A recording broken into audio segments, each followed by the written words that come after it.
Bonsoir à tous, bienvenue dans ce journal. Assis autour d'une table, en groupe ou de façon individuelle, ils vendent, achètent des devises, ce sont des cambistes. Comment mènent-ils cette activité à Cotonou? Quels sont les risques auxquels ils sont exposés? On en parle dans ce journal.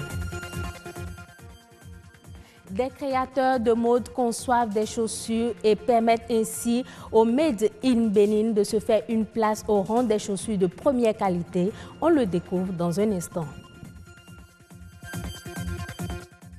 Une nouvelle monnaie est en circulation depuis ce 1er janvier 2018 en Mauritanie. Le nouvel Ouguiya prend un 0 par rapport à l'ancien.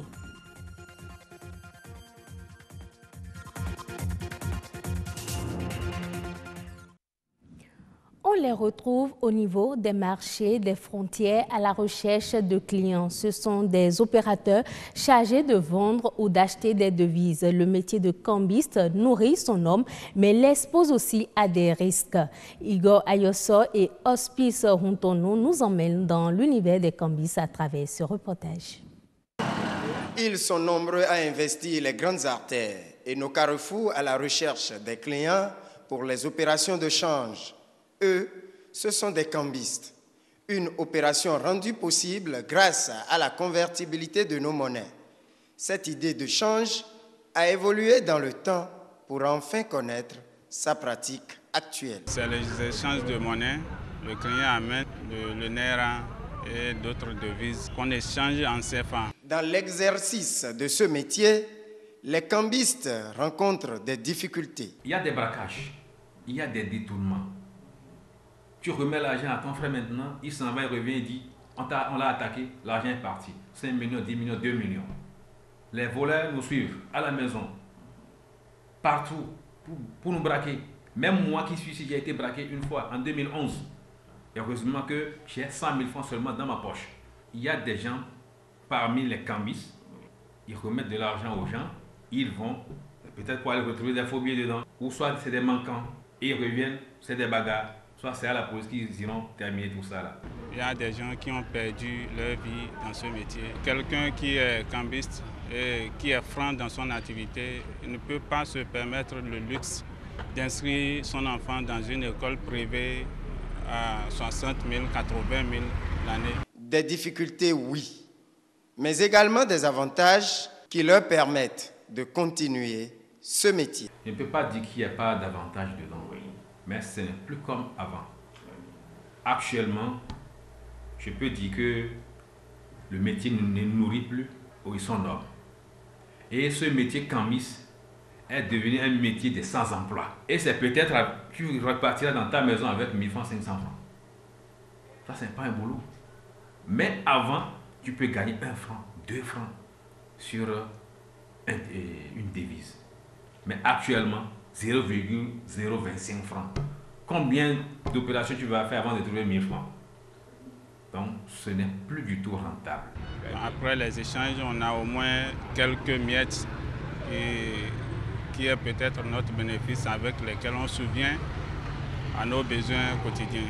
Il faut disposer d'un parasol, d'un banc, ensuite de quelques billets. Il est important également de savoir faire le calcul par rapport aux fluctuations des monnaies, avoir des relations et le tout est joué. En dépit des avantages liés à ce métier, une réorganisation avec un volet important, la sécurité des cambistes, est ardemment recommandée.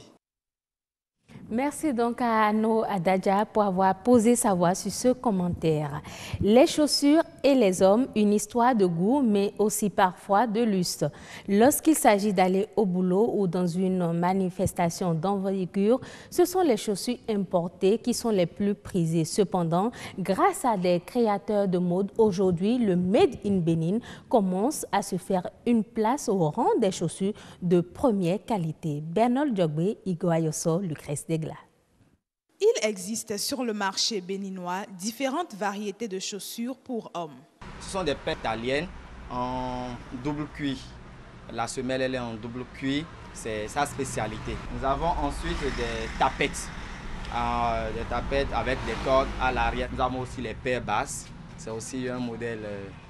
Les paires basses, c'est aussi un vieux modèle qui est revenu, qui a été remodélisé. Nous avons les bottines aussi. C'est pour ceux qui... Il y a beaucoup de gens qui n'aiment pas porter des chaussures coupées. Donc quand c'est une bottine, ils sont plus à l'aise dedans. La majorité des clients qui achètent leurs chaussures en prêt-à-porter misent sur leur qualité et leur résistance. Dans le secteur privé, ceux qui sont tenus de s'habiller de façon classique, les fonctionnaires d'État également sont tenus de s'habiller forcément pour aller au service. Donc ils ont besoin de bons souliers, des souliers résistants. Mais qu'en est-il alors des chaussures fabriquées au Bénin? Nul n'est prophète chez soi. Parce que c'est fabriqué au Bénin, la psychologie du Béninois est que ce n'est déjà pas de la bonne qualité. Il faut qu'il s'approprie une paire italienne. Vous voyez, ça c'est un premier inconvénient. Le second aussi, plus les cordonniers béninois ils mettent de la matière, plus la chaussure, le coût de la chaussure est élevé. Vous voyez, et en plus comme c'est fabriqué au Bénin, le coût élevé, les gens n'adhèrent pas du tout à ça. Vous voyez, donc ils sont obligés de fabriquer des chaussures avec des semelles en élastomère. Ouais, ce qui fait que quand les gens commencent par le porter, il suffit juste qu'un peu de temps, la chaussure commence par se gâter déjà dès le bas. Nul n'est prophète chez soi, mais contrairement aux idées reçues, le Made in Bénin n'est pas forcément du bas de gamme. Puisqu'on exporte nos chaussures aussi en Europe, parce qu'il y a des fois en Europe, on participe, eux-mêmes nous exigent de vendre ça à un prix qui est le triple même de ce qu'on vend ici. Parce qu'eux, ils ont des experts en la matière qui valorisent, disent que non, ça, vous ne devez pas vendre ça à ce prix-là. Et nous exigent de vendre ça à tel prix. Les matières utilisées pour confectionner les chaussures faites au Bénin sont choisies avec soin pour le grand bonheur des clients. Ils ont les chaussures en peau de crocodile, appelées communément coco, et les peaux d'iguane. Il y a la peau d'iguane aussi. Donc ils font des tapettes en peau d'iguane. Moi j'ai déjà commandé 2 chaussures encore pour la fin d'année. Clairement, moi j'aime les trucs qui sont faits chez nous ici, puisque je trouve plus la qualité dedans et le prix aussi c'est abordable. Donc je préfère acheter chez moi et je crois que c'est donner un coup de pouce à l'économie de chez moi. Dans le but de développer mon pays, je me suis lancé dans la fabrication des matières premières, dans la fabrication des chaussures. Qui demande la main-d'œuvre béninoise et aussi parce que nous on travaille le local, les peaux, donc on peut les retrouver facilement en Afrique et au Bénin aussi. Il est possible de faire des chaussures Made in Bénin, un label de qualité, une référence aussi bien au plan national qu'international. Ouvrons la page internationale à présent avec le Togo. 8 milliards de francs CFA ont été accordés au pays par la Banque africaine de développement. Ces fonds serviront essentiellement à la création de conditions favorables à une croissance économique du pays. Reportage Africa 24.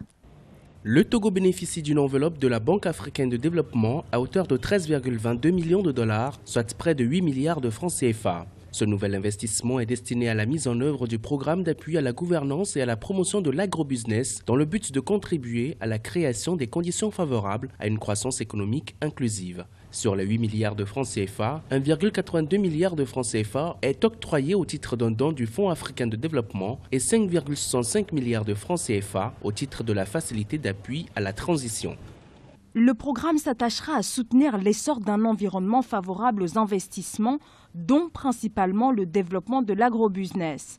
Il permettra au pays de répondre aux défis majeurs auxquels il fait face pour sortir de la situation de fragilité et juguler sa vulnérabilité aux crises d'ordre social. Initié en novembre 2017, le programme d'appui à la gouvernance et à la promotion de l'agrobusiness a pour but notamment d'améliorer le taux de pression fiscale de 16,7% en 2016 à 21% du PIB en 2018, de réduire le déficit de la balance commerciale agricole de 64 à 30 millions de francs CFA et d'améliorer la gouvernance fiscale locale. Mais malgré des perspectives favorables, le pays continue à faire face à un certain nombre de défis socio-économiques, au rang desquels l'insuffisance d'investissement requis pour le développement de l'agriculture l'agriculture et ses chaînes de valeur. Pendant longtemps, ce secteur est caractérisé par une faible productivité. Ça veut dire qu'on ne transforme pas les produits qui sont issus de ce secteur agricole-là. Alors, pour développer l'agrobusiness, il y a deux acteurs très importants. L'État qui doit mettre les mesures en place, les infrastructures, donc l'environnement des affaires doit être propice, et le secteur privé qui doit effectivement investir à travers l'accès au crédit de banque. L'économie togolaise reste dominée par le secteur agricole dont la contribution au produit intérieur brut est estimée à environ 45%. Parmi les résultats attendus dans l'exécution de ce programme, on cite notamment la réduction du déficit de la balance commerciale, le renforcement de la résilience du pays aux facteurs de fragilité, le renforcement des capacités productrices des filières agricoles et la mise en place d'un environnement propice au développement du secteur agricole. Le Maroc ambitionne de porter le chiffre d'affaires de son secteur aéronautique à 3 milliards de dollars. L'annonce a été faite par le ministre de l'Industrie, de l'Investissement, du Commerce et de l'Économie numérique. Selon lui, à l'horizon 2020, l'industrie aéronautique du royaume chérifien devrait générer plus de 23 000 nouveaux emplois. Les autorités marocaines comptent également marquer leur présence sur tous les fronts du secteur en doublant le taux d'intégration locale à 35% en 2020. Le nouvel Ouguiya, la monnaie mauritanienne qui prend un zéro par rapport à l'ancien, est entré en circulation lundi. Plusieurs banques ont ouvert exceptionnellement le guichet aux clients. Reportage. Les agences bancaires ont connu un jour de l'an inhabituellement animé en Mauritanie. Elles sont nombreuses, celles qui ont ouvert leurs guichets afin de permettre aux clients d'obtenir de nouvelles coupures d'Ouguiya, la monnaie locale mise en circulation par le gouvernement. Les nouveaux billets ont supprimé un zéro, faisant passer 10 Ouguiya à 1 Ouguiya. Les clients sont effectivement très réceptifs au changement de monnaie. Déjà hier à minuit, nous étions opérationnels pour effectivement servir cette nouvelle monnaie aux clients. Donc je pense qu'il y avait aussi un besoin en cash à ce moment-là, mais il y avait aussi beaucoup de curiosité pour toucher enfin cette nouvelle monnaie. C'est bon pour nous, les prix vont baisser. Auparavant, on te disait 10 000 ou 20 000 pour un produit. Désormais, on te dira 800 ou 700. C'est plus logique pour éviter l'inflation. Quand on te parlait de 20 000 anciens Ouguiya qui n'avaient pas de valeur. L'annonce du changement de la valeur des Ouguiya a été faite par le président Mohamed Ould Abdelaziz le 28 novembre dernier lors de la célébration de la fête nationale. Le chef de l'État a expliqué que cette mesure devrait permettre à la monnaie mauritanienne de retrouver sa valeur dans les transactions financières, de protéger le pouvoir d'achat des ménages et de réduire le volume de liquidités en circulation.